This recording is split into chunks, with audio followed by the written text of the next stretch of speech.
సూర్యాపేట జిల్లా హెడ్ క్వార్టర్‌లోని మన డిపిఓ ఏరియాలోని ఒకటి బ్లడ్ డొనేషన్ క్యాంప్‌ని ఏర్పాటు చేయడం జరిగింది. ఇది బేసికల్‌గా మనం పోలీస్ కమెమరేషన్ వీక్ అని ప్రతి ఇయర్ చేస్తూ ఉంటాము.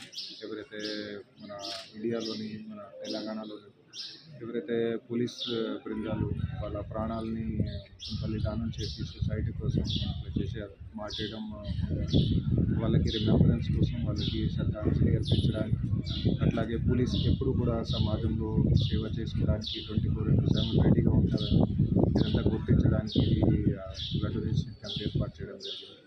ఇది చాలా సంతోషంగా ఉంది. ఇప్పటివరకు దాదాపు 200 మంది ఇక్కడికి వచ్చి బ్లడ్ డొనేషన్ చేస్తున్నారు. దాంట్లో మన పోలీస్ బృందం అట్లాగే పబ్లిక్ నుంచి కూడా చాలా మంచి కోఆపరేషన్ వచ్చింది. ఇంకో చాలా సంతోషం ఉంది. ఇక్కడ లోకల్ కాలేజెస్ నుంచి అమ్మాయిలు వాళ్ళు కూడా వాలంటీర్గా వచ్చారు. ఇక్కడ వాళ్ళకి వెయిట్ తక్కువ ఉండడం వల్ల డాక్టర్స్